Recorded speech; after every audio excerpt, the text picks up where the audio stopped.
Phone करथिଲ सकाळे। ହଁ ହଁ ଭଲ ଅଛ? ହଁ ଭଲ କେମିତି ଅଛ? ହଁ ମୁଁ ଭଲ ଅଛି। ହୁଁ ସେଇଟା ପରେ ବାକି ମୋର ମନେ ପକଉଥିଲି ଯେ ମନେ ପଡୁନଥିଲା କୋଉଠି କହିଲେ ସେଇଟା? କି ବାକ୍ୟ? ଯୋଉଟା ତ ସେତୁ ସେଲବମ ଯୋଉଟା ଇଏ କରୁଛନ୍ତି ସେଇଟା। କୋଉଟା? ଯୋଉ ଶେଷ ପ୍ରାର୍ଥନା କରୁନାହାନ୍ତି କି ତାମିଲ ରେ ସେତୁ ସେଲବମ। ହଁ ହଁ ହଁ ହଁ ସେ ହଉଛି ଗୀତ ସଂଗୀତା ହଉଛି 103 ରେ 1 2। 103 ହୁଁ 103 ର 1 2। ହୁଁ ଏ ମୋର ମନ ସଦାକୁ ଧନ୍ୟବାଦ କର ହେ ମୋର କର ଏ ମୋର ମନ ତମ ମୋବାଇଲ ପାସ୍। ଓହୋ ଏଇଟାକୁ ସେତୁ ସେଲବମ କହୁଛନ୍ତି ନାଇଁ କି? କାହିଁକି? ହୁଁ ଲାଷ୍ଟ ପ୍ରାର୍ଥନା ସରିଲା ପରେ ହଉଛି ଆମେନ କହିସାରିଲା ପରେ ହଉଛି ବାକ୍ୟ ଟା କୁହଉଛି। ହଁ ସେତୁ ସେଲବମ କହୁନାହାନ୍ତି କି? ଓ ତାମିଲ ନା ଏ ଆତ୍ମା କର୍ତ୍ତର ସୋତ୍ରେ କହୁନାହାନ୍ତି ସେଇ ତ କହୁଛ। ହଁ ସେଇଟା ସେଇ ବା ହଉଛି ଦିଦି ଓଡିଆରେ।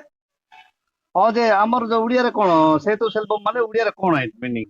ସେଠ ସେ ହେ ମୋର ମନ ସେଇଟା କହୁଛନ୍ତି ନାଇଁ ତାମିଲ ହଉଛି ଏ ଆତ୍ମା କର୍ତ୍ତରେ ସୋତିରମ୍ ଆପଣ କାବୁଲ ମୁழு ମନନେ ଆର ପରିଶୁଦ୍ଧ ନାମ ସ୍ତୋତ୍ର ସେଇଭଳିଆ କହୁଛ ତ? ହଁ ହଁ ସେଇ ଓଡିଆରେ ହଉଛି ହେ ମୋର ମନ ସଦା ମୋର ଧନ୍ୟବାଦ କର। ହଁ ନାଇଁ ସେଇଟା ଜାଣିଲି ଯେ ଆମର ଆଚ୍ଛା ସେପଟରେ ସେତୁ ସେଲବମ ବୋଲି କହୁଛନ୍ତି ସେଇଟାକୁ ଆମ ଓଡିଆରେ କଣ ୟାର ମିନିଂ? ସେଠୁ ସେଲବମ କଣ ବୁଝି ହଉନି ଏଟା ତାମିଲ ବୁଝି ହଉନି କିଛି।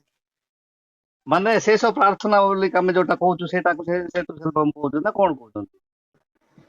ଶେଷ ପ୍ରାର୍ଥନା କରିସାରିଲା ପରେ ହଁ ଆମେନ କହିସାରିଲା ପରେ ଏଇ ଯେ ମୁଁ ଯୋଉ କହିଲି 103 1 2 ସେଇଟା କହୁଛନ୍ତି।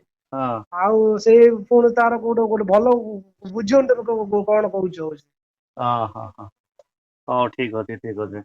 ଓହୋ ସେ ଜଣେ ଏଥିରୁ ଆନ୍ଧ୍ରାର ଇଏ କହିଛି ତ ରେବେରେଣ୍ଡ ଯୋଉମାନେ ଲେଖୁଛନ୍ତି ସେମାନେ ଲେଖନ୍ତୁ ନାହିଁ ବୋଲିକି ସେଟା ସାବଧାନ ବୋଲି ଛାଡିଛି ତ।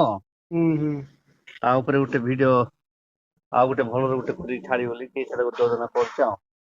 ହଁ ହଁ ହଁ ଫାଷ୍ଟ ଯୋଉଟା ଯୀଶୁ ଖ୍ରୀଷ୍ଟ ଶିଖେଇଥିବା ପ୍ରାର୍ଥନାକୁ ସେମାନେ ଗୁରୁତ୍ୱ ଦଉନାହାନ୍ତି ଏଇଟା ଗୋଟେ ପ୍ରାର୍ଥନା ନୁହେଁ ନା। ଏବେ ସାଉଥ ଇଣ୍ଡିଆନ ଯୋଉଟା ପ୍ରାର୍ଥନା କରୁଛନ୍ତି ପ୍ରାର୍ଥନା ନୁହେଁ ଏଇଟା।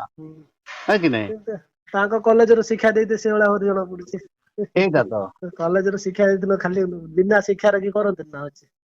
ହଁ ଏଇ ଯୋଉ ପ୍ରାର୍ଥନା କରୁଛନ୍ତି ଶେଷ ପ୍ରାର୍ଥନା କିନ୍ତୁ ବହୁତ ଲୋକ ଆରମ୍ଭରୁ କରୁଛନ୍ତି ବହୁତ ଲୋକ ଶେଷ କରୁଛନ୍ତି। କିନ୍ତୁ କୋଉଟା ଠିକ ହଉଛି ଆମେ କହିପାରିବାନି ନା ସେମାନେ ତା କଲେଜରେ କୋଉ ତାଙ୍କର ହଉଛି ମାନେ ଆମର ଶିକ୍ଷା ଦେଇଛନ୍ତି ସେମାନେ ଜାଣିଛନ୍ତି ସେଇଥିପାଇଁ ଆମେ ହଉଛି ମାନେ ଠିକ ନିହାୟ କହିପାରିବାନି ନା। କୋଉଟା ଆମେ ଯୀଶୁଙ୍କର ପ୍ରାର୍ଥନା?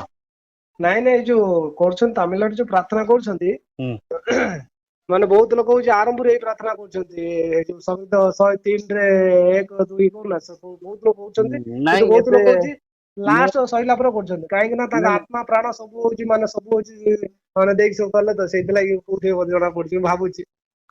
ସେଇଟା ଯେ କିନ୍ତୁ ସେଇଟା କୁହା ହେଇନି ଏଇଟା ଗୋଟେ ପ୍ରାର୍ଥନା ବୋଲି ଶବ୍ଦ ଦିଆ ନାଇଁ ନା। ହୁଁ ହୁଁ ସେ ହୁଁ ଯଦି କହିଲା ପରେ ଆମେନ ହେଲେ ଥାନ୍ତା ବୋଲି କହିଲେ ଆମେ ପ୍ରାର୍ଥନା ବୋଲି ଧରିବା। ହୁଁ ହୁଁ ନାଇଁ କି ହଁ ହଁ ସେଇଟା କହିଲା ପରେ ଆମେନ ସେଇ ଜାଗାରେ ଥାନ୍ତା। ହୁଁ ମାନେ ହୁଁ ସେଇପରି ଆମେନ ଅର୍ଥ କଣ ସେଇପରି ହେଉ ସେଇପରି ହଁ ହଁ ହଁ ସେଇଟା ବି ଥାନ୍ତା ବୋଲି କହିଲେ ଆମେ ପ୍ରାର୍ଥନା ବୋଲି ଧରିବା। ହୁଁ ନାଇଁ କି ନାଇଁ? ହଁ